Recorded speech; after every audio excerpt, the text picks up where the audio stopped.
میں کون ہوں.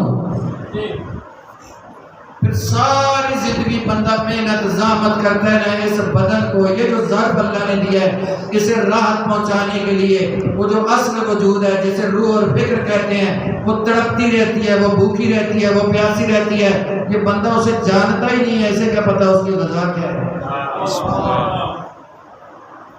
یہ بدن کھا کے خوش ہوتا ہے، روح کھلا کے خوش ہوتی ہے. جتنا زیادہ کھاؤ نا روح پہ اتنا بوجھ پڑتا ہے، جتنا کم کھاؤ بدن کمزور ہوتا ہے، جتنا کم کھاؤ روح اتنی طاقتور ہوتی ہے. یہ سسٹم ہی عجیب ہے. اس لیے تو وہ جنہیں اللہ کے ہاں کوئی مقام ملتا ہے نا، وہ اس دنیا کی غذاؤں کے طالب نہیں ہوتے. میرے بھی سلوات کریں.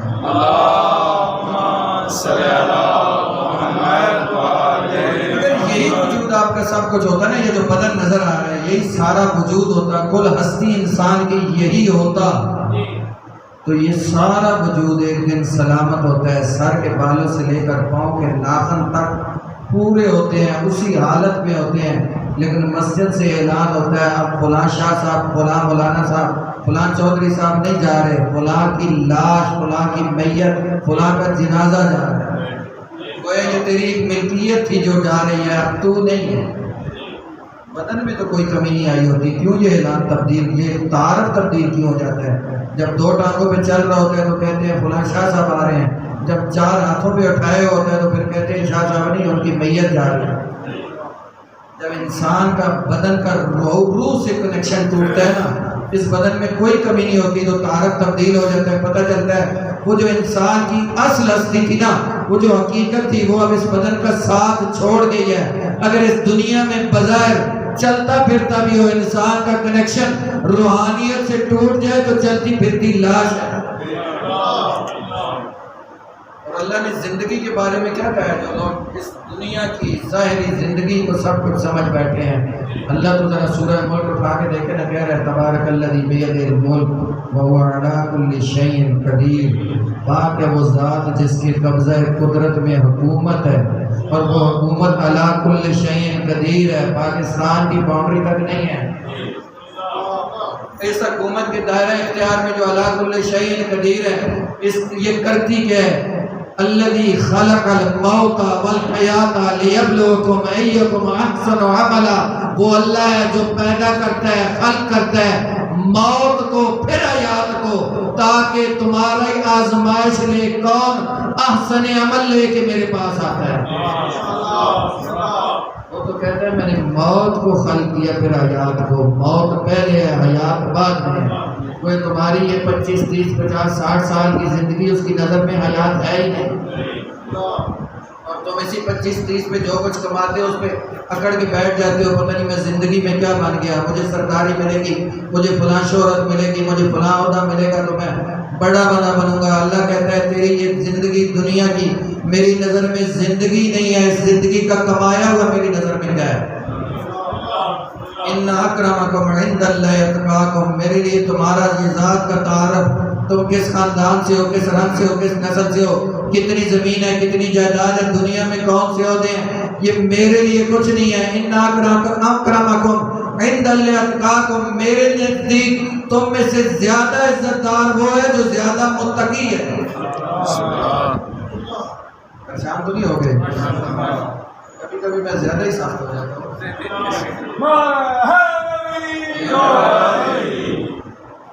اصل میں بعض باتیں بے ساختہ ہو جاتی ہیں، سوچا وہ کچھ اور ہوتا ہے، نکلنا کچھ اور شروع ہو جاتا ہے.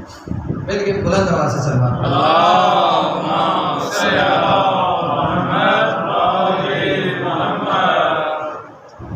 اللہ نے دین خود بنایا ہے، کسی کو اختیار نہیں دیا، کسی امینڈمنٹ کا اختیار بھی نہیں دیا. ہاں کچھ ہستیاں ضرور ہیں جو کام پہلے کرتی ہیں، اللہ قرآن بعد میں بنا دیتا ہے،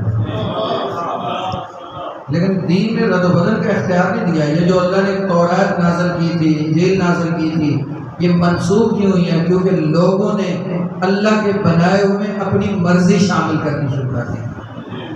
ورنہ یہ نہیں تھا کہ اللہ کو پہلے پتہ نہیں تھا کہ یہ قابل عمل نہیں ہے، پہلے نازل کی بات میں منسوخ کر دی. نہیں، کیونکہ حفاظت کا ذمہ نہیں اٹھایا تھا نا، لوگوں کے حوالے کی، لوگوں نے آگے اس میں امینڈمنٹ شروع کر دی، اپنی مرضی کی تحریف شروع کر دی، اپنی مرضی کے دین بنانے شروع کر دیے۔ اللہ نے کہا یہ سارا ہی منسوخ ہے، مجھے تمہارا بنائے ہو منظور نہیں ہے۔ کیوں؟ وہ کہتا ہے ہدایت اور نجات وہ دے سکتا ہے جو میں بناؤں، جو تم بناؤ گے وہ اپنے لیے بھی ہدایت نہیں لے سکتا، تمہیں کیا دے گا؟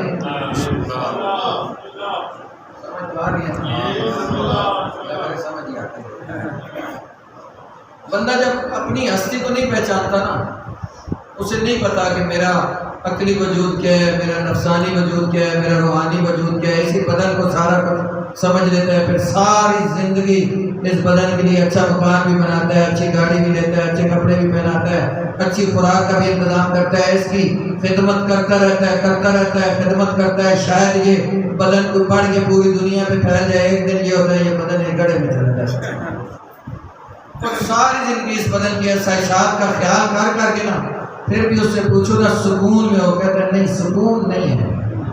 وہ آپ کا ایک سابق وزیر اعظم کہتا تھا سکون قبر میں ہے، قبر میں تو جاؤ گے تو پتہ چلے گا نا، سکون قبر میں ان کہی جائے جن کا علی مولا ہے، جس کا علی مولا نہیں نا اس کے لیے قبر میں بھی دولا ہے۔ سکون قبر میں ان کے لیے جن کا علی مولا ہے، باقی تو قبر میں جائیں گے تو پتہ چلے گا سکون ہے یا۔ یہ سارے کام تو اس دنیا میں جو مرضی ہے کہتے رہو، یہاں اس دنیا میں زبان چلتی ہے نا، پھر جا کے پتہ چلے گا وہاں سکون ہے یا نہیں۔ لیکن حقیقت یہی ہے، دنیا کے آپ کبھی تجربہ کر کے دیکھیے گا، جس کے پاس بڑی فراوانی ہے نا مال دنیا کی، ہر نعمت ہے اس بدن کے لیے، اس بدن کو ہر نعمت پہنچا کے بھی اس سے پوچھے نا سکون ہے، کہے گا سکون نہیں ہے، کیوں اسے پتہ ہی ہے میرے وجود کی حقیقت کیا ہے، وہ جو اصلی وجود ہے وہ بے سکون ہوتا ہے۔ یہ بدن کا سکون نہیں ہوتا، یہ تو عارضی رنج بھی عارضی ہے اور اس کا سکون بھی عارضی ہے۔ دنیا نے دین کئی اور دروازوں سے لیا نا، کئی دروازوں پہ دنیا جھکتی رہی، اگر آتی نا درے اہل بیت پہ، پھر وہ دین ملتا ہے جس میں بندہ اپنے آپ کو بھی پہچانتا ہے، رب کو بھی پہچانتا ہے۔ کیا کہا تھا میرے مولا نے؟ من عرف نفسہ فقد عرف ربہ، جو اپنے آپ کو اپنی معرفت کر گیا وہ اپنے رب کو پہچان گیا۔ اور بندے کو یہی نہیں پتا ہو کہ میرا یہ جو بدن ہے میں یہی میری ساری کل ہستی ہے، تو اس نے رب کو کیا پہچانا، بلکہ اپنے آپ کو نہ پہچانے تو بندہ مولا کو بھی نہیں پہچان سکتا۔ یہ وہ ہستیاں ہیں جو ہر کسی کی مشکل کشائی کرتی ہیں۔ دور ہے نا تیسری خلافت کا، اللہ کرے میں آسان سیدھی سی بات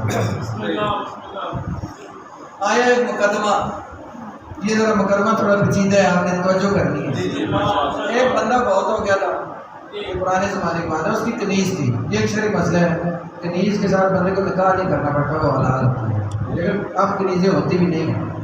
ایک دن میرے پاس کسی نے پوچھا تھا، بندہ لوگ کیسے استفادہ کرتے ہیں شرعی مسائل سے، انہوں نے کہا تھا کہ وہ جو زمانے میں کنیزیں حلال ہوتی تھی، ائمہ کے یہاں بھی کنیزیں ہوتی تھیں، انبیاء کے بھی، اصحاب کے بھی، تو اب جو ہمارے گھروں میں کام کرنے والی ہیں یہ بھی کنیزیں ہی ہیں۔ وہی یہ کنیزیں نہیں ہیں، وہ جو اسلام کے خلاف بغاوت کرتے تھے نا، جنگ کرتے تھے، انہیں باندی اور غلام بنا کے لایا جاتا تھا، وہ مرد غلام ہوتے تھے، عورتیں کنیزیں ہوتی تھی۔ اسلام انسانوں کی خرید و فروخت کا مذہب نہیں ہے، لوگوں نے غلط سمجھا ہے، لیکن وہ کنیزیں حلال ہوتی تھی اپنے مولا پہ، اور ان کا مولا کہا جاتا تھا۔ یہ جو کام کرنے والے آج کل یہ مولا نہیں ہوتے جن کے گھروں میں وہ کام کرتے ہیں، یہ تو مولا بخش ہو سکتے ہیں، مولا نہیں ہوتے۔ وہ بندے کی تھی کنیز کے ساتھ ظاہر وہ رہتا تھا، کنیز اس کے ساتھ رہتی تھی، کنیز کا ہوا بیٹا پیدا، اور یہ اس بندے کا بھی ایک یہ تنہا ہی بیٹا تھا۔ کچھ عرصے کے بعد یہ بندہ ہو گیا فوت۔ اب وہ جو کنیز ہے نا، فوت ہونے سے پہلے اس نے یہ کیا کہ بیٹا تو اس کا تھا، لیکن اس کنیز کی اس نے اپنے غلام سے شادی کر لی۔ شادی کرنے کے کچھ عرصے بعد بندہ ہو گیا فوت۔ وہ بیٹا جو تھا وہ ظاہر ہے اس کا بیٹا تھا، جو بندہ فوت ہو گیا وہ اس کا وارث تھا، سارا مال اس کا آ گیا اس کی ملکیت میں۔ اور یہ شرعی مسئلہ ہے، جو غلام اور کنیزیں بھی ہوتی ہیں نا بندے کی، وہ بھی وراثت میں جاتی ہیں، جو اس کا وارث ہوتا ہے غلاموں کا مالک بھی آگے وہی ہوتا ہے، باپ کے غلام کا مالک بیٹا ہوتا ہے وارث کے طور پر، اور کنیزوں کا بھی، وہ بھی اس کی کنیزی میں چلی جاتی ہیں۔ لیکن شرعی طور پر ماں کا مالک بیٹا نہیں ہو سکتا۔ اگر یہ ایک شرعی مسئلہ بھی ہو سکتا تو کنیزیں نہیں ہوتی۔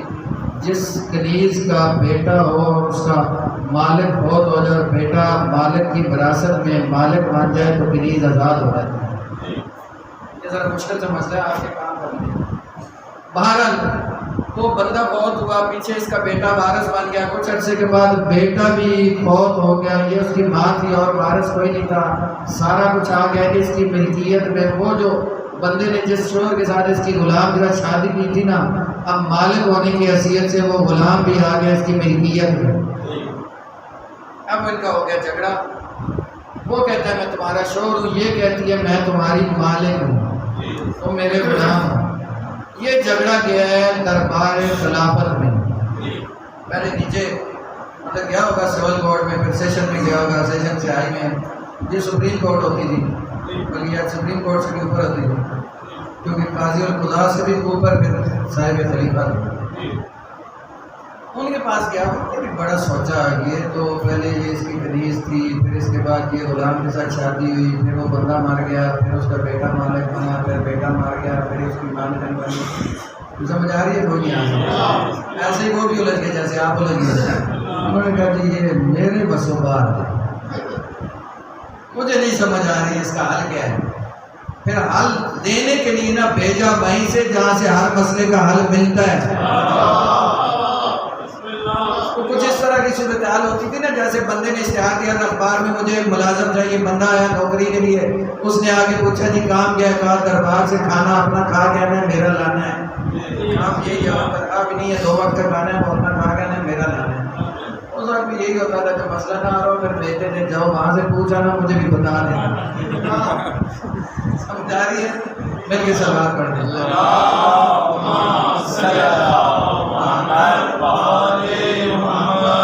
انہوں نے کہا جاؤ وہی دروازہ کٹکھٹاؤ جس دروازے سے ہر مسئلہ حل ہوتا ہے۔ آئے نا دونوں غلام اور مالکن یا شوہر اور بیوی مولا کے پاس، مولا نے سارا جب قصہ سنا پھر پوچھا کیا تمہارے درمیان جب سے تم اس کی مالکن بنی ہو نزدیکی ہوئی ہے؟ اس نے کہا نہیں۔ مولا نے کہا تم اس کی مالکن ہو، یہ تمہارا غلام ہے، اگر ہوئی ہوتی تو میں اسے سزا دیتا۔ یہ مولا ہی ہے جو فیصلہ کر سکتا ہے، باقیوں کے لیے رولا ہی ہے، کیونکہ لوگوں نے دین نہیں اس در سے لیا نا جس در کا رسول اللہ نے پتہ بتایا تھا۔ تو کئی گلیوں میں لوگ گھومتے گھومتے کسی اور طرف نکل گئے، ورنہ اللہ کے رسول نے کوئی تیسرا دروازہ نہیں دکھایا تھا۔ کہا تھا میں تمہارے درمیان 2 چیزیں چھوڑ کے جو میری حیات میں نہیں ہے، میرے بعد میں آئیں گے، مجھے انہوں نے نہیں دیکھا، یہ ظاہری آنکھیں مجھے دیکھنے پہ ان کی قادر نہیں ہے، میں دنیا چھوڑ کے جا رہا ہوں، تمہیں بتا کے جا رہا ہوں، اگر نجات اور ہدایت لینی ہے میرے بعد گمراہ نہیں ہونا۔ انی تارک فیکم الثقلین کتاب اللہ و عطرتی، جس نے میرے بعد گمراہ نہیں ہونا، ایک گارنٹی تم دو، ایک گارنٹی میں دیتا ہوں، تم نے عمل کرنا ہے، میں گارنٹی تمہاری نجات کی دیتا ہوں، تم نے دامن قرآن و اہل بیت کو نہیں چھوڑنا، تمہاری نجات جانے رسول اللہ جانے۔ مجھے ذرا ایمان سے بتاؤ رسول اللہ کا یہ وہ حدیث ہے جو 40 طریقوں سے اہل سنت نے نقل کی ہے، متواتر حدیث ایسی متن کے ساتھ، قرآن و اہل بیت کے متن کے ساتھ 40 طرق سے 30 طرق سے تشیع کی کتب میں، 40 طرق سے اہل سنت کی کتب میں ہے، متواتر اور متفق علیہ۔ اللہ کا رسول کہہ رہا ہے میں صرف 2 چیزیں چھوڑ کے جا رہا ہوں، کسی تیسرے دروازے پہ ماتھا نہ مارنا۔ پتہ نہیں سمجھ آ رہی ہے یا نہیں؟ لوگ پھر دونوں کو چھوڑ کے کہیں گے وہ والا جو دروازہ ہے وہ معیار حق کا ہے، پھر دین ایسا ہی ملے گا جو فرقوں میں بٹا ہوگا۔ رسول نے کوئی تیسرا دروازہ نہیں دکھایا، گویا لفظ بدل کے کہو، رسول کہہ رہا ہے کہ اگر ان دونوں کو چھوڑ کے کسی تیسرے دروازے پہ گئے تو ضرور گمراہ ہو جاؤ گے۔ پھر لوگ گمراہ ہو گئے، آگے یہ سمجھ میرے کے بلند آواز سے سلوات پڑھیں۔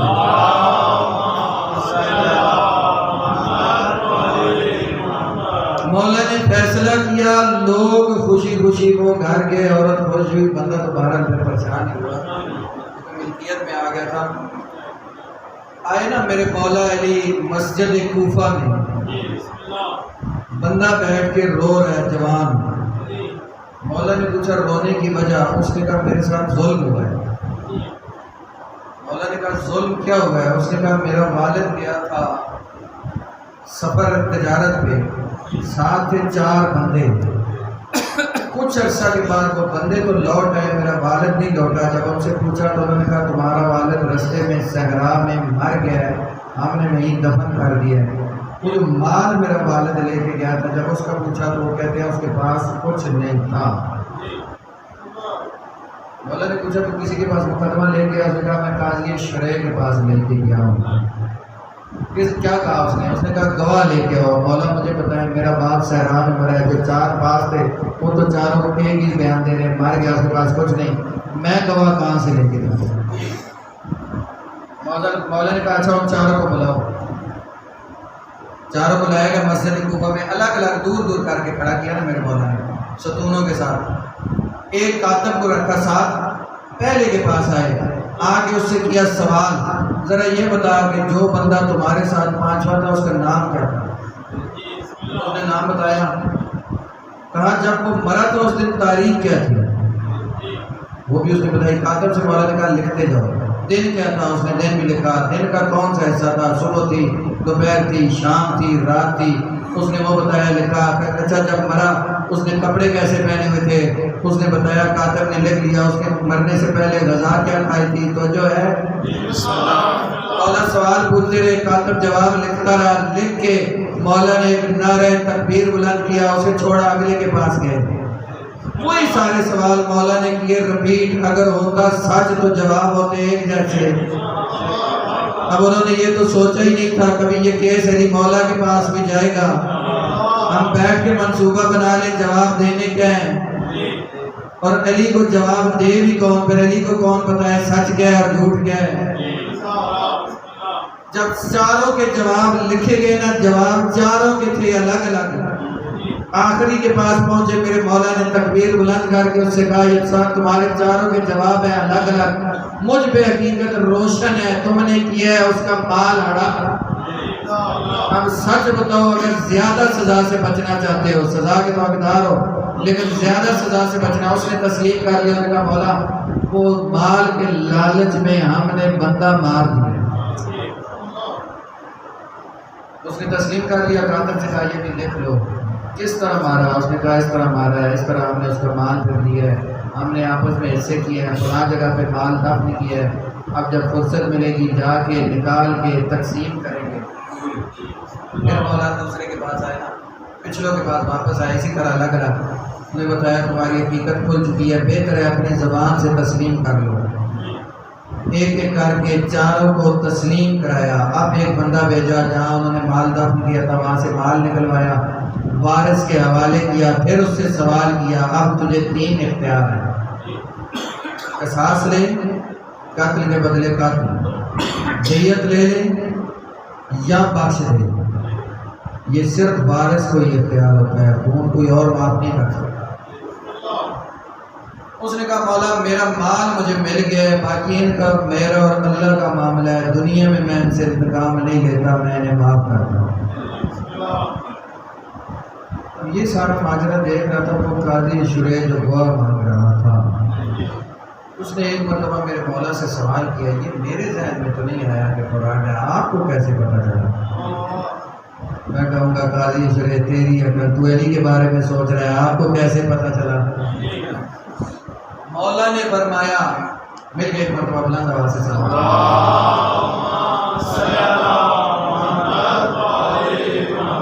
مولا نے فرمایا سنو، علی وہ ہے جس کے سامنے قرآن والے آئے، علی قرآن سے جواب دے، توریت والے آئے توریت سے دے، زبور والے آئے علی زبور سے جواب دے، انجیل والے آئے انجیل سے جواب دے۔ علی عالم ہے ہر اس کتاب کا جو اللہ نے نازل کی ہے۔ سنو، حضرت داؤد ایک پیغمبر جا رہے تھے سفر پہ، بچے کھیل رہے تھے گلی میں، ایک بچے نے دوسرے بچے کو آواز دے کے کہا یا مات الدین۔ مات الدین کا مطلب ہے دین جو مر گیا۔ حضرت داؤد نے اس سے پوچھا تو نے اس کو ایسے کیوں کہا؟ اس نے کہا اس کا نام ہے۔ اس بچے کو بلایا، تیرا نام کیا ہے؟ اس نے کہا مات الدین۔ کس نے رکھا ہے؟ کہا میری ماں نے۔ اور جو ہے بس میں تمام کر رہا ہوں آپ کی۔ گئے نا اس کی والدہ کے پاس، کہا یہ بچوں کے رکھنے والا نام تو نہیں ہے، کیوں تو نے اپنے بچے کا نام رکھا ہے؟ دین مر گیا۔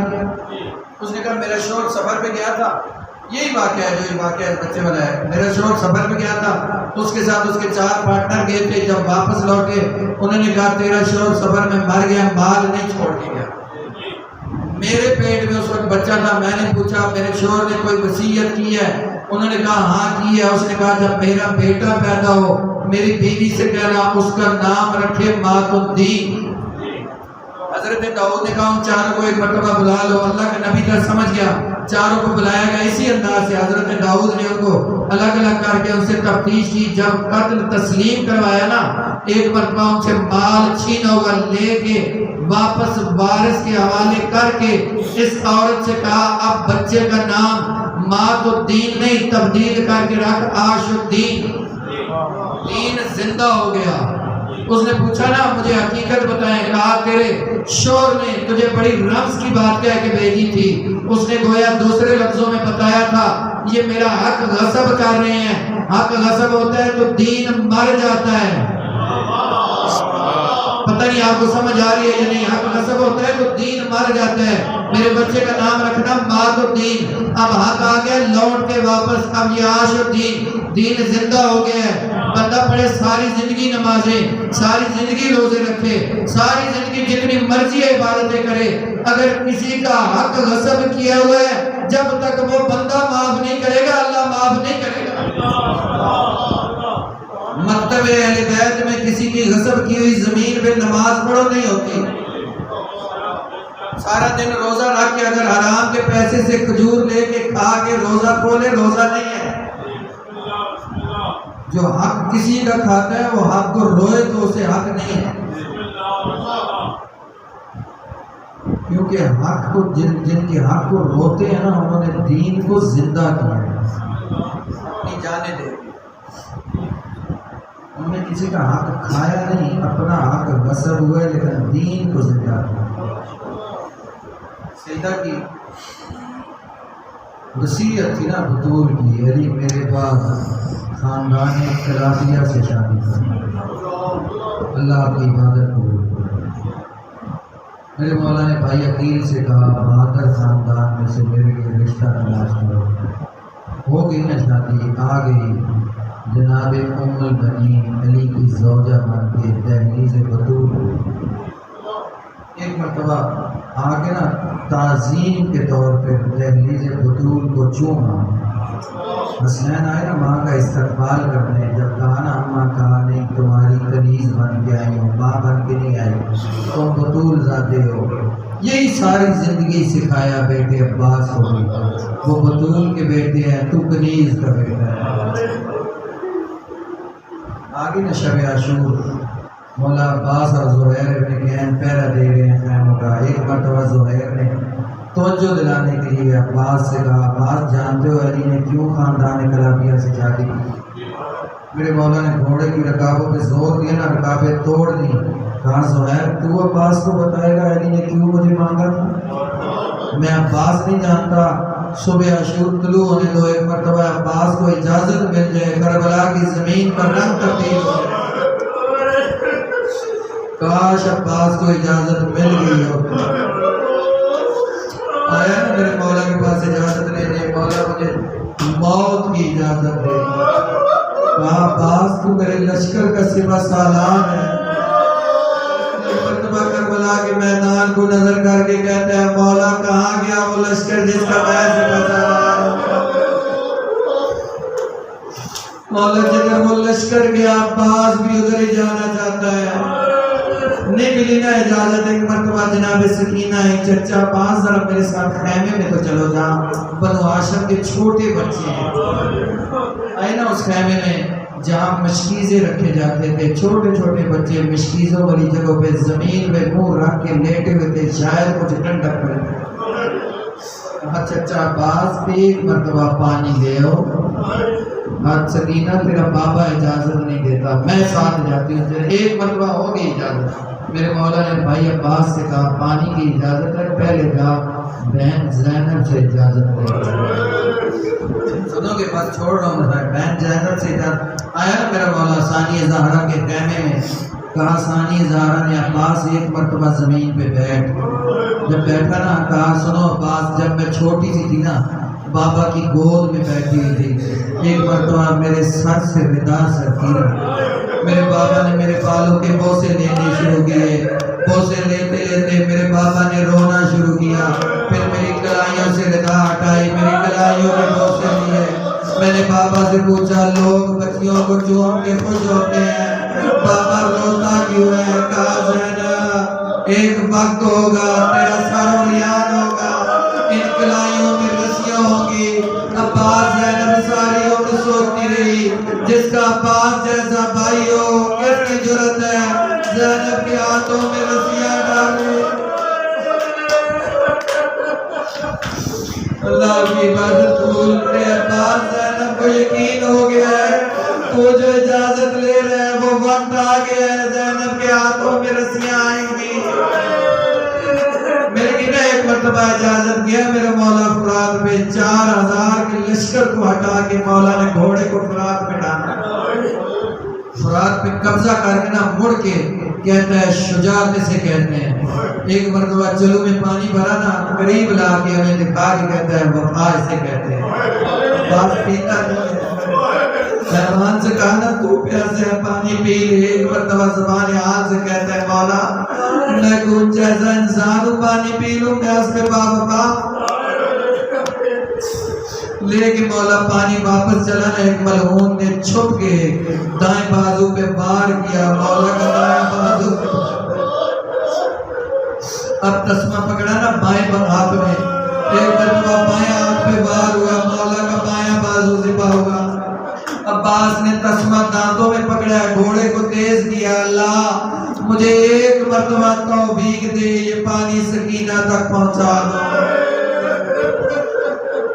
ایک مرتبہ تیر آیا نا، میں کہوں گا مشق میں نہیں لگا، عباس کی آس میں تیر لگا۔ جب پانی بہ گیا نا جانتے ہو پھر عباس نے ایک دعا مانگی، اللہ میری وہ دعا قبول نہیں ہوئی نا، اب مجھے زندہ خیمے میں نہ پہنچانا۔ ایک تیر آیا جو میرے مولا کی نئی آنکھ میں لگا، میں کہوں گا جس کے ہاتھ نہ ہو وہ آنکھ سے تیر کیسے نکالتا۔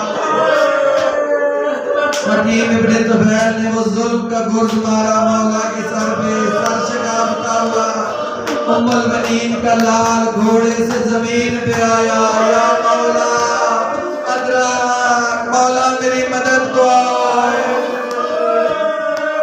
ایک مرتبہ زہرا کا لال آیا نا، زور سے کہہ رہا ہے الان انکسر ظہری، عباس حسین کی کمر کا زور ٹوٹ گیا۔ عباس اشکیاں مجھے تانے دے کے کہہ رہے ہیں بڑا ماں تھا نا عباس کی شجاعت پہ، کہاں گیا تیرا جری عباس؟ جملہ سنو کہ آگے مولا نے سر رکھا نا گود میں، عباس نے سر زمین پہ رکھ لیا، پھر دوسری مرتبہ سر گود میں رکھا، عباس نے زمین پہ رکھ لیا۔ کہا عباس میری گود میں سر کیوں نہیں رکھتا؟ کہا مولا ابھی میں اپنا سر تیری گود میں رکھوں، ابھی تیری تھوڑی دیر بعد تیری گردن پہ خنجر چلے گا، تو کس کی گود میں سر رکھ؟ یہ جملہ کہنا تھا، قریب سے آواز آئی عباس میں زہرا بقیہ چھوڑ گیا، حسین کا سر گود میں رکھ لے۔ وہ فرمائش کی میرے مولا عباس نے امام حسین سے، پہلی فرمائش مولا میرے ہاتھ ہوتے تجھے تکلیف نہ دیتا، میری ایک آنکھ میں خون ہے، ایک آنکھ میں تیر ہے۔ مولا جب میں پیدا ہوا تھا نا مجھے ماں نے بتایا تھا، مجھے مولا امیر نے بابا نے اٹھایا تھا نا، میں نے آنکھ نہیں کھولی تھی، مجھے بھیا حسن نے اٹھایا میں نے آنکھ نہیں کھولی، مولا تو نے اٹھایا میں نے پہلی زیارت تیرے چہرے کی کی۔ مولا عباس چاہتا ہے دنیا سے جاتے آخری زیارت تیری کروں، مولا میری آنکھ کا خون صاف۔ ایک مرتبہ حسین نے خون صاف کیا نا، مولا کے چہرے کو دیکھا، کہا عباس دوسری وصیت، کہا مولا میری لاش خیمے میں نہ لے جانا، خود سکینہ سے شرم آتی ہے، میں پانی کا وعدہ کر کے بس چھوڑ دیا۔ ایک مرتبہ لے کے میرے مولا خالی علم اور مشک جلا نا مولا حسین، سکینہ بنی ہاشم کے بچوں کو اکٹھا کر کے کہہ رہی ہے وہ دیکھو میرے چچا عباس کا علم آ رہا ہے، ابھی پانی آ رہا ہے۔ جب آئے نا بابا قریب، بابا چچا عباس کہاں گئے؟ بیٹا تیرا چچا فرات کے کنارے بازوں سے پکڑا کے سو گیا ہے۔ ایک آواز دے کے کہا سکینہ نے، چچا عباس